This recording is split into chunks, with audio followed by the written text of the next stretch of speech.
The advice that I would give any parent going through with a child that had GBS is I'd want to help them find the resources that I didn't find, and contacting the foundation would be great, but then also that it's just one day at a time, and that it's easy to imagine what the future is going to look like, but it's always scarier to look forward, but every day seems a bit more manageable if it's just one day at a time. Before Oscar was diagnosed, he was the most active, the loudest, just such an intense child, always. He didn't sleep a lot, he didn't eat a lot, he was always the first to do everything athletically. The earliest obvious symptom was when we were getting in the car on our way home from a camping trip, Oscar looked at me and said, "My feet feel fuzzy." But even the day before, he'd been playing with a friend, and for the first time I thought, oh my goodness, he's slowing down. He's not driving everyone crazy. He can sit and go fishing for a minute. But the first thing he noticed was when he said his feet felt funny. The first thing I kind of remember about being not feeling as active is I was trying to get across the road because there's a car coming, and I had difficulty moving quickly, and I feel like that's when my mom was getting worried about, she took me to the hospital, I think, after that. I first took him to the clinic in our town where we live, and we saw someone and they noticed he didn't have reflexes, but it was kind of chalked up to him just being a child, and children don't always react. And then I took him to emergency in a much bigger center, and once again they ran all of the tests, they did all the blood work, but we were sent home from that too, which was very scary because he wasn't okay. But once we got to Children's Hospital, I looked at his face, and half of his face had dropped and was paralyzed. And so they took us in right away. And then immediately, it took no time for them to say, we're pretty sure by 90% that this is what he has, but we'll do a spinal tap to confirm it before we give him medication. He was diagnosed on August 2nd, and he was in care for a few weeks. I mean, originally we were told that he would probably have to do school at home, and we would need to have the house wheelchair accessible, but he got better very quickly. But even still, he was on the gabapentin for almost 2 months because he had a lot of pain, and that really affected his personality. At the time, I was really nervous about having lost all the weight, and then I would always be skinnier than all my friends. And I remember being really frustrated because my hands wouldn't work properly. So if I was trying to build Lego or do something, it would be really challenging for me to do anything. I think that made me really frustrated. Mm-hmm. I mean, he doesn't remember a lot of it, but I remember him being weak and being thin and not having a lot of energy for quite a long time.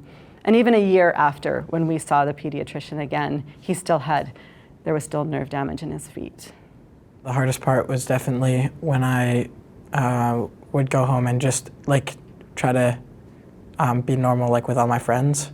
I remember I went camping recently after I got back from the hospital, and we were playing tag, and I was really, really difficult to run around. And I know I rolled my ankles lots because I didn't have the strength. Or he would just run 5 steps and fall on the ground and then get back up. And that was so hard as a parent. We had to let him do it and let him go through it, but it was painful to watch. I feel like I tried to stop thinking about it for a while. And no, I'd say I don't think about it much even now. It's been 8 years, and I would say up until even just a year ago, I could be moved to tears over so many things for a very long time. Or I'd be standing in the grocery store lineup and I just want to tell someone what had happened. And Oscar's he's a national level trampoline gymnast, and that always gets me crying when I see him up there and think of how he could easily not be able to walk anymore, and how lucky we were through all of it. Because I went through that and I had to work hard to be able to use my body again, I think it made me willing to be work harder at certain things. What has been interesting through it is he has an incredibly high pain tolerance.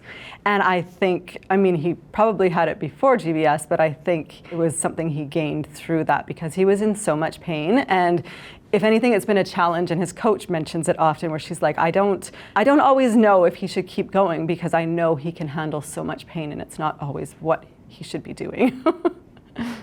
The hardest part for me, especially in retrospect, was not knowing what was going on, and just pushing through and kind of acting as though everything was fine. We didn't know what was going on, and so I just had to keep my chin up and keep going, keep being a mom, and keep doing the things that we do. And I had a lot of really scary moments once I'd be alone, of just, you know, there's something terrible happening to my child, and no one knows what it is, and is anyone ever going to know what it is?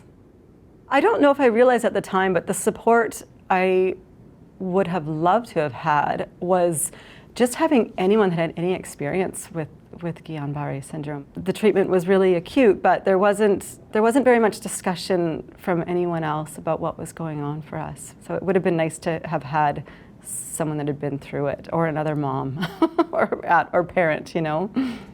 My life has changed in the sense that I'm just so much more aware of people's resiliency and what people have been through, and people's stories, and how much it affects who they become. Because Oscar might not think it changed very much of him, but I watched how hard he fought to walk again and to be strong, and I think I see that a lot in people now. Yeah, for sure. Be aware, we are rare, please share.